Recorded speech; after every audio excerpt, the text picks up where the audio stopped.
오늘은 강사 소개 없고요. 제가 설교하는데요. 떨리네요. 오랜만에. 왜 이렇게 떨리는지 모르겠습니다.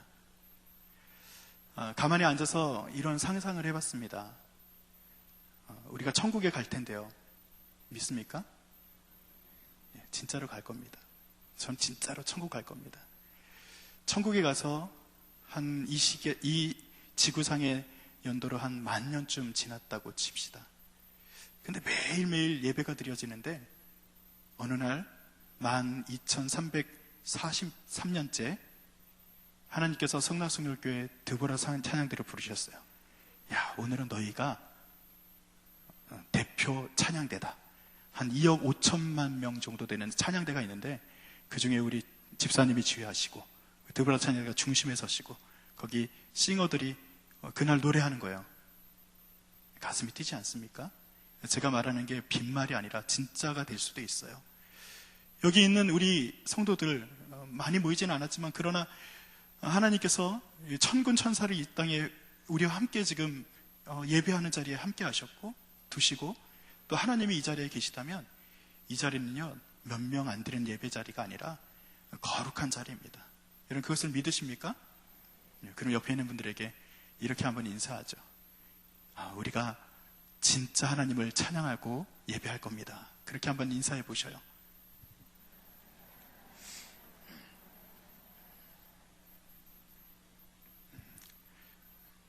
우리 성락성결교회가 천국에서도 하나님께서 귀하게 쓰시는 그런 좋은 교회가 되기를 소원합니다.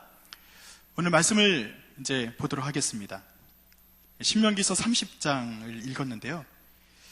여러분 신명기서 말씀이 율법으로 채워져 있죠. 그 율법에 대한 이야기를 오늘 좀 하려고 합니다. 우리가 신약에서 율법에 대한 정의가 무엇입니까? 정신이 무엇입니까?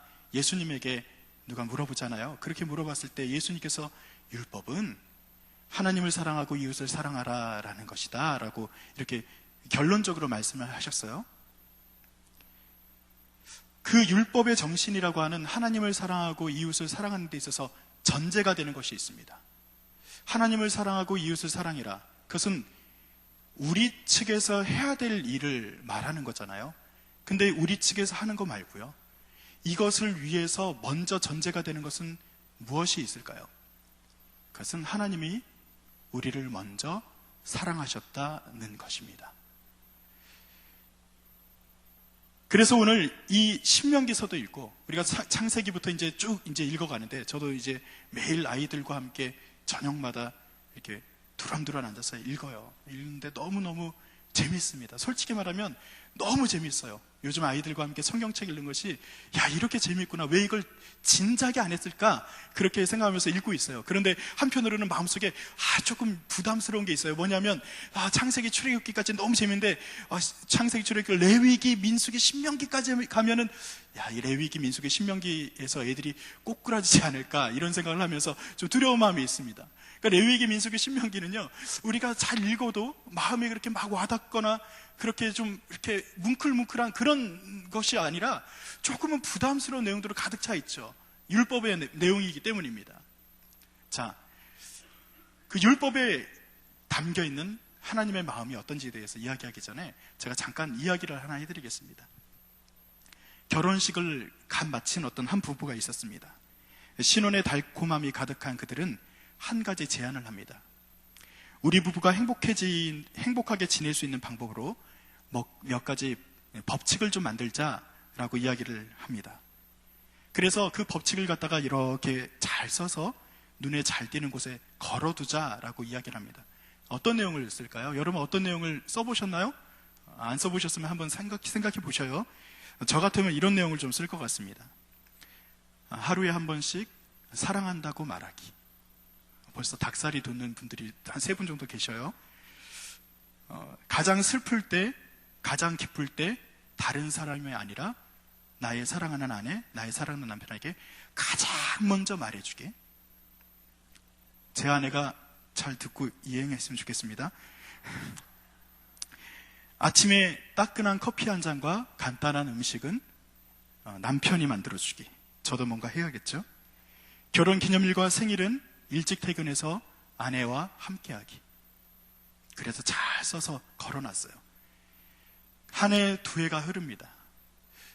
한 10년 정도 흘렀네요. 12년, 13년. 매일매일 행복한 줄 알았는데 어느 날 대판 싸웁니다. 정말 화가 끝까지 나서 이혼 서류를 갖다가 출력까지 해놓고, 그리고 나서 방 안에 문을 쾅 닫고 들어서는데 쿵 하고 뭐가 떨어집니다. 뭐가 떨어졌을까요? 바로 요게 떨어졌어요. 요게 쿵 하고 떨어졌는데, 옛날에 10여 년 전에 내가 아내와 함께 알콩달콩 이렇게 얘기하면서 썼던 내용이 쭉 썼던 것이 쿵 하고 떨어집니다. 그때 어떤 생각이 들까요? 첫 번째, 에이, 그때 우리가 이 시시하게 이런 걸 썼어. 두 번째, 저기 몇 조, 몇 항, 저기 보니까 왜 저거는 우리 아내가 안 들어줘가지고 내가 오늘 이 지경까지 오게 만든 거야. 보통 부부싸움은 작은 것 때문에 싸우잖아요. 오늘 커피 타고 뭐 하기로 했는데 안 했단 말이에요. 그런 거 가지고 싸우다가 이혼 뭐 얘기 나오고 이상하잖아요. 그죠? 결혼해본 분들은 다 압니다. 청년들도 남 얘기 아닙니다.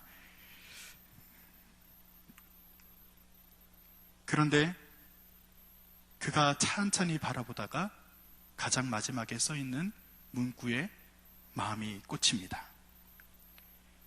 가장 마지막에 다 조항을 쓰고서 마지막에 진심으로 내 심장을 꺼내어줘도 아깝지 않을 당신을 위해, 그리고 자기의 이름을 쓰고 사인을 하고 사랑해라고 쓴 글귀가 보입니다. 여러분 어떠세요? 몇 조 몇 항, 이게 중요해요? 사랑해가 중요해요? 사랑해가 중요한 거예요. 몇 조 몇 항, 어떤 것을 왜 하는지에 대한 그 이유만 계속 남았을 뿐이지, 왜 해야 되는지에 대한 근본적인 원인이 사라져버리는 것이 그들의 삶에 있어서의 그 조항이 돼버리고 만 겁니다. 예전에 신명기서를 이제 묵상하는 그런 시기가 있었어요. 그때 제가 섬겼던 교회에서 목사님들이 함께 그 묵상을 하면서 묵상 포인트를 좀 잡자, 묵상에 대한 것을 저희도 지금 설교를 하는데, 제가 섬겼던 교회에서도 그 신명기서를 같이 이렇게 설교를 했거든요. 그 목사님들이 모여서 이 설교의 포인트를 같이 맞춰야 되잖아요. 이 사람 얘기에 따르고 저 사람 얘기에 따르면 안 되니까 같이 공동으로 연구를 했습니다. 그때 이제 몇 가지 이야기를 나누면서 자료를 보았습니다. 그 자료에 십계명에 대한 오해풀기라는 제목으로 그 신명기서가 이제 대표적으로 그 안에 십계명이 들어있잖아요. 그 십계명에 대한 오해풀기라는 제목의 아티클을 좀 보게 되었어요. 근데 십계명은 실제로 10가지 계명은 아닙니다. 이렇게 얘기하면은 임 목사가 이상한 얘기를 한다 이렇게 생각하시는 분들이 있겠지만, 실제로 십계명이라는 단어는 성경에는 없어요. 십계명이라는 단어가 나오지 않고 어떻게 끊느냐에 따라서 딱 10가지로 떨어지지 않는다고 합니다. 그건 중요한 게 아니에요. 그런데 십계명을 딱 계명에 초점을 맞추다 보면, 그러니까 이것이 10가지냐 11가지냐 아니면 이 조항에 따라서 어떤 율법이 또 파생될 수 있느냐, 이렇게 법조항으로 말이죠. 몇 조 몇 항이라는 것, 여기에 지금 초점을 계속 맞추다 보면 그러면은 사라지는 것이 있습니다. 여러분, 제가 아까 전에 예화를 들었지만 조금 억측스러운 내용이긴 하지만, 신혼부부의 그 약속은 무엇입니까? 법인가요? 약속인가요? 답은 알고 계시죠? 법이에요? 약속이에요? 약속입니다. 그러면 이 언약이라고 하는 것에 초점을 맞춘다면, 그러니까 십계명이나 율법도 법이라고 말하면 그때부터 마음이 사라져버려요. 법이라고 이야기하면 그때부터는 조항만 남게 됩니다. 그래서 거기에 초점 맞추다 보면 우리의 마음이 퍼석퍼석해져요. 그런데 그것을 언약이다라고 생각을 하게 되면 그때부터 조금 다른 관점으로 보이게 되는 것이죠. 언약이라고 생각할 때 필요한 것이 있는데, 그 아티클에 따르면 이런 내용이 있습니다. 문자를, 거기서 있는 글자를 말이죠, 문자를 문자로만 보지 않는다는 법칙을 따르십시오. 그렇게 써 있더라고요. 우리가 알고 있듯이 법이라고 생각하면 이 법에는 마음이 없어도 돼요. 그냥 행해야 될 의무만 있어도 됩니다. 마음이나 친밀함이 필요 없어요. 단지 문자를 그대로 해석하고 문자 그대로를 적용하는 것에만 포커스를 맞추면 된다는 것이죠. 어떤 사람들은 법에도 마음이 있다고 말하는 사람들이 있지만, 그러나 법은 관계나 마음, 그런 것이 사실은 필요 없는 것입니다. 그러나 다시 말씀드리지만 하나님의 율법은 법이 아닙니다. 십계명은 마치 결혼계약과 마찬가지로 하나님과 이스라엘 간에 맺은 마음과 마음을 터고 우리가 생각할 수 없는 그 마음이 흘러가는, 그 내용이 흘러가는 언약이라는 말이죠. 십계명은, 오늘 읽은 이 신명기서의 말씀은 하나님이 언약 백성과 함께 나누는, 나는 너의 하나님이 되고 너는 나의 백성이 될 것이다 라고 말했던 진짜 친밀해지는 관계를 위해서 주어지는 언약이라는 것을 기억하시기를 바랍니다. 자, 그렇게 하고서 오늘 말씀을 좀 보도록 하겠습니다. 오늘 말씀을 보면은 이제 처음에 성경 말씀을 여러분들이 읽을 때, 이제 말씀을 읽다 보면은 그 말씀을 읽을 때 가장 먼저 눈에 띄는 것은 뭐냐면 여기에 많이 써 있는 게 많이 띄입니다. 그래서 저도 이 말씀을 묵상을 하면서 이제 보았습니다. 무엇이 보였냐면은 명령이라는 단어가 보였습니다. 11절에 보니까 내가 오늘 내게 명령한 이 명령은 내게 어려운 것도 아니요 먼 것도 아니라 라고 말하면서 명령이라는 단어가 11절, 16절에 나오더라고요. 제가 처음에 이 신명기서의 흐름을 갖다가 잡을 때 율법이지, 십계명이지, 어떤 마음이 읽혀지지 않는 그 법적으로 제가 좀 마음이 좀 기울어 있었어요. 저도 좀 마음이 퍽퍽해져 있고 하나님의 마음이 읽혀지지 않을 때는 명령에 대한 부분을 갖다가 조금 더 포커스를 맞추고서 이게 하나님의 마음을 읽지 않는 그런 상황으로 이것을 보게 되었다는 것이죠. 그런데 다시 묵상을 했습니다. 그렇구나. 우리가 이 아티클을 읽고, 그렇지, 이게 언약이라고 얘기하면은 정말 마음과 마음을 나누고 친밀감을 갖다가 나타내는, 나와 너는 언약의 백성이고 나는 너의 하나님이고 너는 나의 백성이다라는 그 관계를 가지고서 다시 보게 되었습니다. 다시 보게 되었으니 볼 때 더 많이 눈에 띄는 것이 있습니다. 뭐냐면은 11절, 15절, 16절, 18절, 19절에 보니까 내가 라고 하는 하나님의 그 인칭대명사가 나오는 거예요. 내가, 이건 누구죠? 하나님에 대한 이야기예요. 거기 보면은 내가라는 것이 나왔으면은 내가 라고는 상대의 방이 나와야 되잖아요. 누가 나와야 돼요? 너희가, 내가 라는 것이 나와요. 내가 나오고 너가 나옵니다. 내가, 내게라는 그 관계적인 단어가 또 눈에 띄기 시작했습니다. 그렇구나. 하나님, 신명기서의 말씀은 지금까지 내가 볼 때는 하나님 명령 쪽에 포커스를 맞추고 하나님 내가 어떻게 하면 이 말씀을 잘 지킬까만 생각하고 있었는데, 실제로는 이 말씀 가운데 흐르는 내가 너에게 이것을 지키게 하기 위해서 내가 명령하지만 그러나 내가 너에게 마음을 쏟고 있는 것이 무엇인지에 대해서 그림이 좀 떠오르기 시작하고 이 안에 읽혀있는 이 마음이 느껴지기 시작했습니다. 11절을 다시 보았습니다. 11절 말씀 제가 읽어드릴게요. 한번 들어보세요. 내가 오늘 내게 명령한 이 명령은 내게, 너에게 어려운 것도 아니요 먼 것도 아니다 라고 쓰여져 있습니다. 하나님 무슨 말씀을 하셔요? 실제로 여러분 성경 말씀에 쓰여 있는 것 100% 다 이행하고 사실 수 있습니까? 한 3분 정도 고개를 잘래잘래 흔듭니다. 근데 그렇게 하는 것은 어떤 마음이에요? 그렇지, 이것을 법으로 보는 거예요. 이 안에 쓰여져 있는 것을 100% 내가 다 어떻게 해서든지 그 하나님의 마음을 읽는 것이 아니라 여기에 초점을 맞추고서 어떻게 하든지 무조건 이것을 행하자 라는 쪽에 포커스를 맞추면 아무도 행하지 못합니다. 그런데 오늘 11절에 보니까 내게 명령한 이 명령은 너희에게 어려운 것도 아니고 먼 것도 아니라 이렇게 써 있네요. 제가 감히 이것을 다 행하지 못할 것 같은데 하나님 어려운 게 아니라는 게 무슨 얘기입니까? 여러분 상대적으로 이것이 쉽다는 얘기입니까?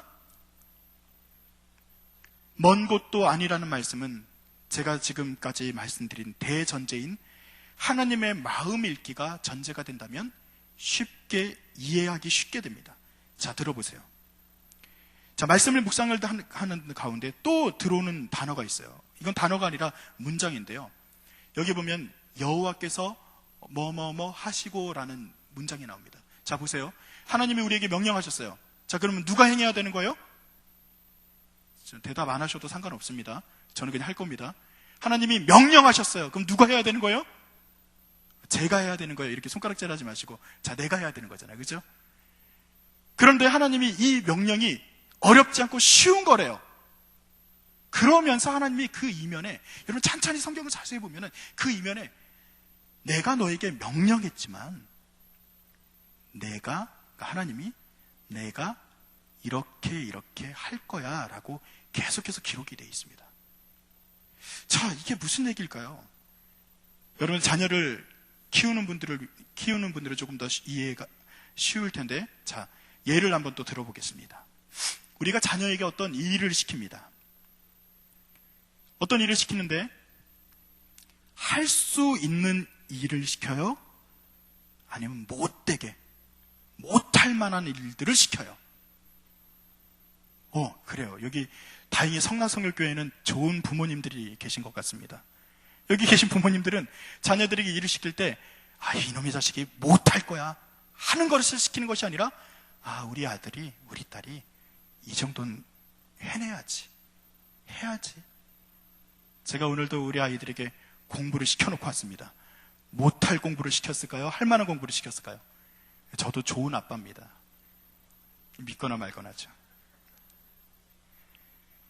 더군다나 조금 부연을 해볼까요? 이 일을 만약에 그 아이가 하면 선물이 주어져요. 그리고 정말로 이 일을 잘하면은 유익이 주어집니다. 그럼 아빠가 이것을 시켜놓고서 이놈의 자식이 하는지 안 하는지 볼 거야 이렇게 팔짱 끼고 있을까요? 아니요, 그렇게 하지 않습니다. 못할 만하면 옆에서 조언을 합니다. 하느라 이건 그렇게 하면 좋을 것 같은데, 힘이 좀 붙이는 것 같으면 손을 좀 도와줍니다. 아이가 키가 닿지 않으면 제가 대신 키가 닿아서 그것을 꺼내줍니다. 제가 어떻게 하고 있어요? 제가 믿거나 말거나 좀 좋은 아빠라 그랬잖아요. 제가 아이에게 어떤 아빠예요? 좋은 아빠예요. 그래서 제가 어떻게 합니까? 도움을 주고 있습니다. 실제로 누가 시켰죠? 공부는요?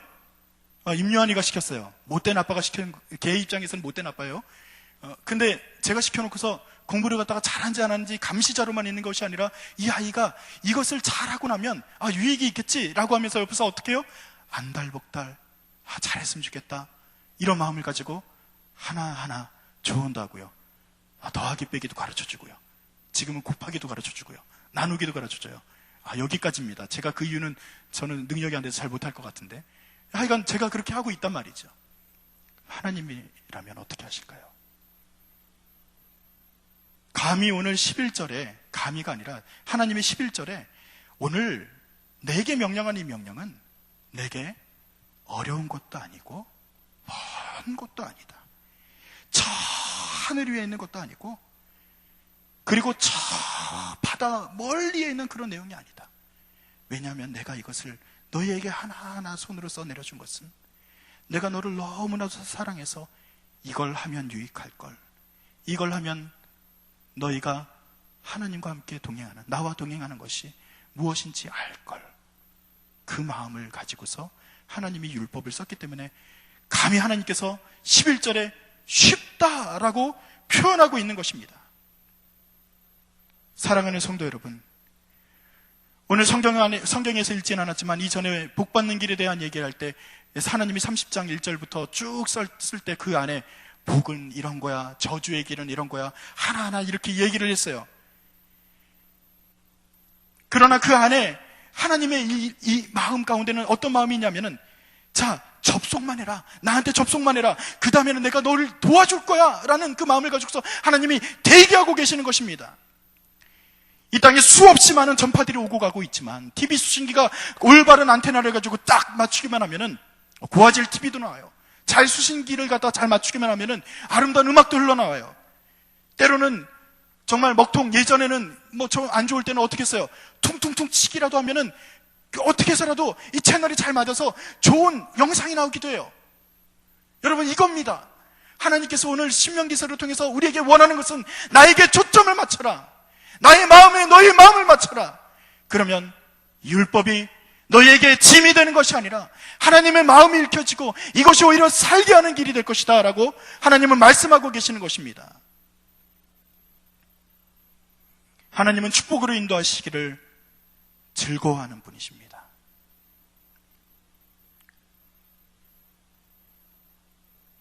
그럼에도 불구하고 이 말씀을 어렵게 느끼는 것은 말씀의 행간에 쓰여 있는 하나님의 마음을 배제하고 처음 마음을 잃어버리고 말씀을 읽기 때문에 말씀이 점점 어려워지는 거예요. 처음 사랑, 처음 마음, 하나님, 예수님을 만났던 그 첫 사랑을 잃어버리고 우리가 마음을 잃어버리고 말씀을 읽고 잃어버리고 예배를 드리고 잃어버리고 기도를 하니까 우리가 기도가 부담이 되고 하나님의 말씀을 읽는 것이 때로는 지겹고 예배 드리는 것이, 우리 교회가 천국에서 하루 헌신 대표하는 헌신으로 드리는 날이 있을 줄로 믿습니다. 그 생각하면 기쁘지 않습니까? 장로님들 기쁘지 않으셔요? 우리 성락성교교회 대표 장로님들이 계셨는데, 야, 그 장로님들이 그날 나와서 특송도 하신대요. 천국에서 말이죠. 우리 교회가 그런 교회입니다.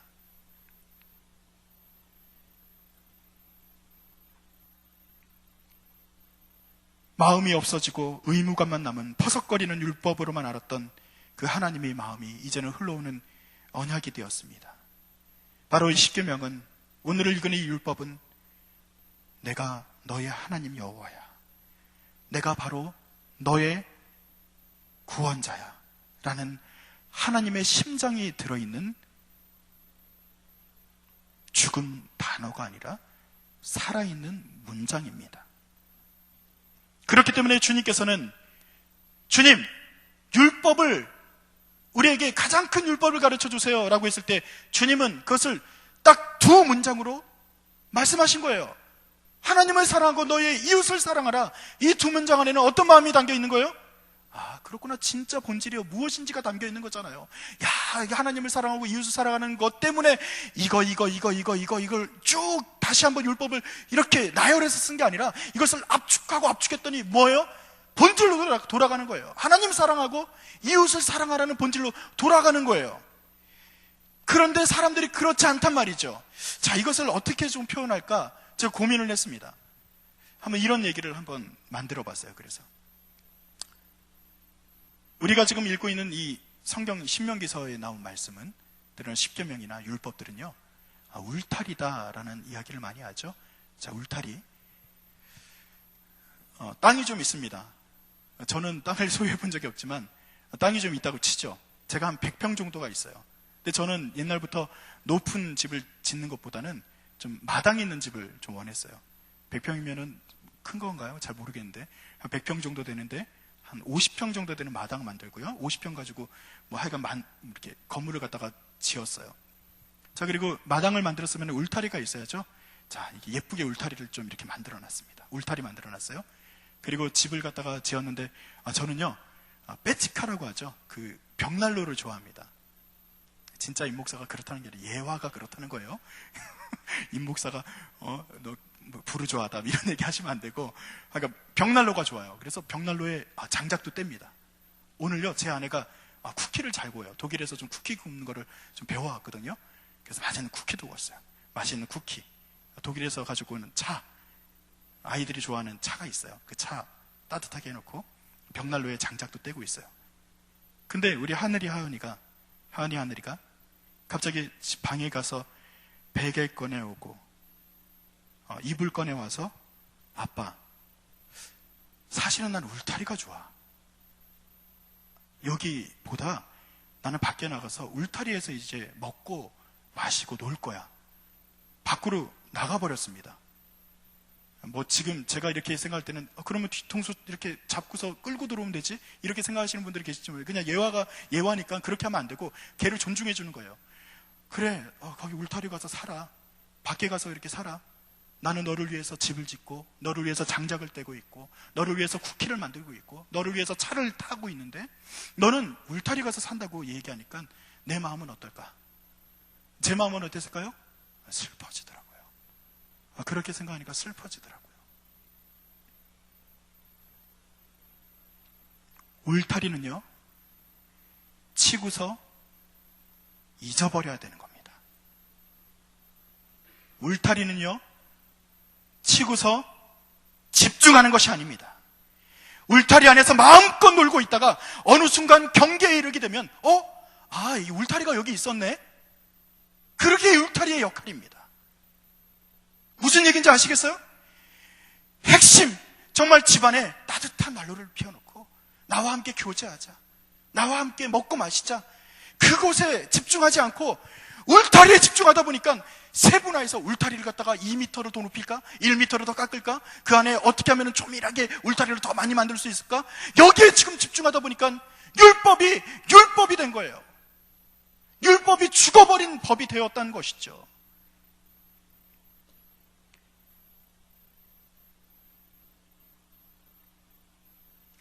다시 한번 말씀드리지만 울타리는 치고 잊어버려야 됩니다. 주님께서는 울타리를 쳐놓고 울타리에 집중하는 것을 원하지 않으셨을 겁니다. 왜 울타리를 쳤는지, 왜 너희를 위해서 경계를 만들어뒀는지, 나와 함께 교제하기 위해서 내가 울타리를 만들어둔 건데 너희는 나와 교제하는 것을 잃어버리고 울타리에 집중하는구나. 나와 함께 예배 드려야 되는데 예배 형식에만 우리가 집중하는구나. 나와 함께 교제하는 기도를 해야 되는데 기도의 틀에만 매여 있구나. 여러분, 이것이 하나님이 우리 성락성결교회에 오늘 주는 하나님의 울림이라고 저는 생각합니다. 우리가 이것도 할 수 있고 저것도 할 수 있지만 모든 것을 하는 이유에는 하나님의 마음이 있기 때문에 이것을 하는구나라는 그 고백이 우리에게 있기를 간절히 축원드립니다. 다시 한번 말씀드립니다. 오늘 마태복음 22장에 있는 말씀 36절에 보면 선생님, 율법 중에서 어느 계명이 크니까? 예수께서 이르시되 내 마음을 다하고 목숨을 다하고 뜻을 다하여 주 너의 하나님을 사랑하라 하셨으니 이것이 크고 첫째 되는 계명이에요. 둘째도 그와 같으니 내 이웃을 내 자신같이 사랑하라 하셨으니 이 두 계명이 온 율법과 선지자의 강령이니라. 아멘.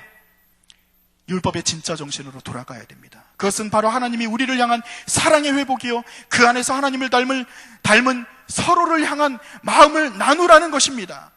사랑하는 성도 여러분, 우리는 지금 어디 살고 있습니까? 울타리입니까? 아니면 주님이 만들어 두신 그 아늑한 교제의 장 가운데 여러분 살고 계십니까? 하나님은 그 마음, 그 심장을 가지고 오늘 우리를 향해서 달려오고 계십니다. 그 사랑의 마음으로 2000년 전 자신의 아들까지 우리에게 내어주는 것을 그래서 아깝지 않게 생각하신 거예요. 우리는 하나님의 마음, 그 중심으로 달려가는 귀한 은혜가 날마다 있기를 간절히 축원드립니다. 저는 자전거 타는 거 참 좋아하는데요, 마지막에 자전거 얘기하고 끝낼게요. 자전거 잘 타는 방법 두 가지 있네요. 뭘까요? 돌아보면 안 돼요. 또 뭐예요? 페달을 밟아야 됩니다. 멈추면 안 됩니다. 그런데요, 오늘 한 가지 더 붙일까요? 울타리로 가면 안 돼요. 자꾸 우리 인생의 문제, 세상의 번잡함, 하나님의 마음이 없는 의무감만 남아있는 그 모든 형식으로부터 우리는 이제는 벗어나야 됩니다. 가되 계속해서 가십시오. 돌아보지 마십시오. 밟되 중심으로 가십시오. 하나님의 마음으로 가십시오. 그때 우리는 하나님 안에서 자유케 되는 역사가 나타나게 될 줄로 믿습니다. 하나님, 진짜 우리를 향한 하나님의 구속의 은혜 가운데 우리가 힘차게 걸어가시고 그 십자가의 은혜 가운데 우리가 날마다 승리하는 역사가 나타나기를 다시 한번 간절히 축원드립니다.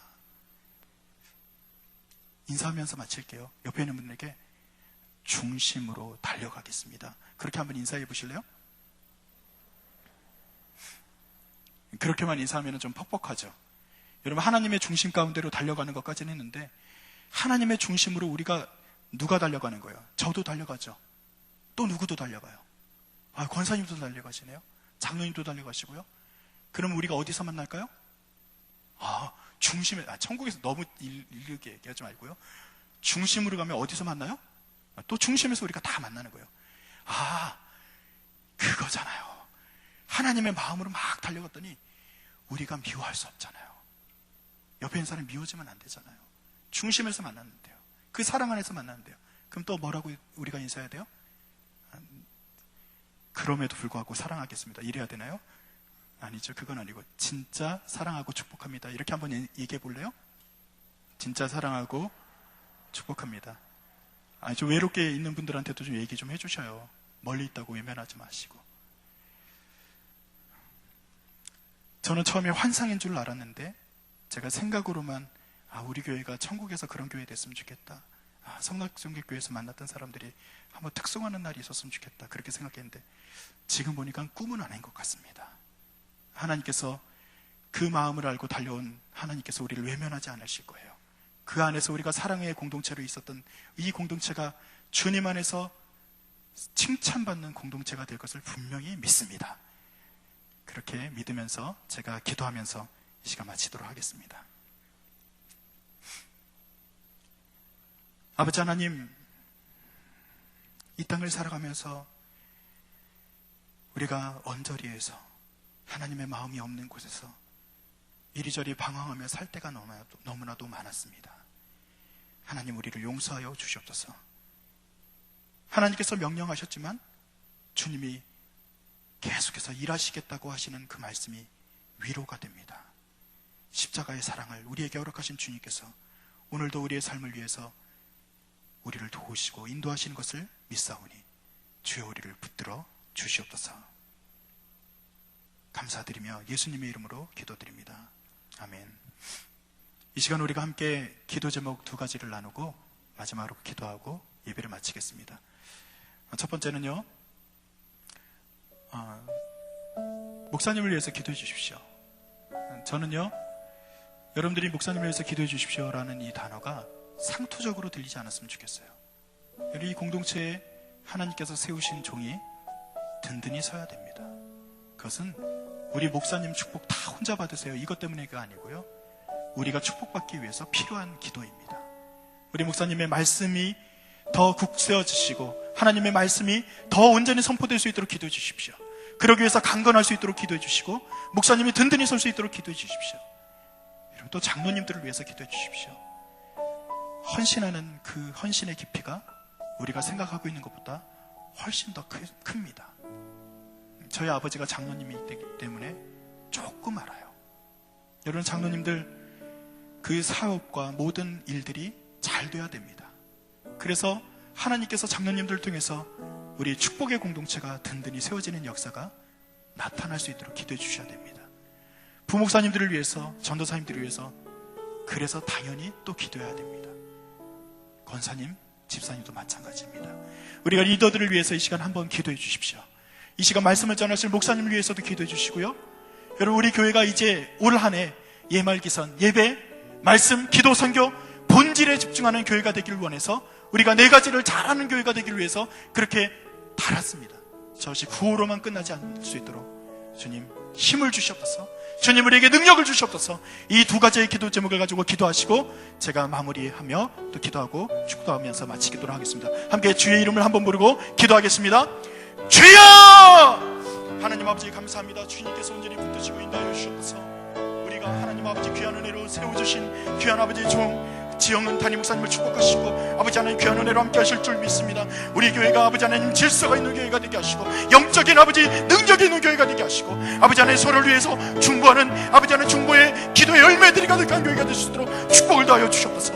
아버지 하나님 우리가 마음으로 달려가게 하시고 아버지 하나님 주의 중심 가운데서 살아가게 하시고 그 안에서 우리가 먹고 마시며 아버지 하나님께 살아가며 나누는 공동체가 될 수 있도록 축복을 더하여 주시옵소서. 아버지 하나님 우리 교회가 아버지 하나님 그렇게 쓰임받는 교회가 되기를 소원합니다. 아버지 하나님 장로님들을 축복하시고 아버지 하나님 원사님들과 아버지 직분자들을 축복하여 주시옵소서. 저들의 헌신을 아버지 하나님 주님께서 기름 부어주시고 아버지 하나님 저들의 헌신 가운데 날마다 열매가 더해질 수 있도록 주여 축복하여 주시옵소서.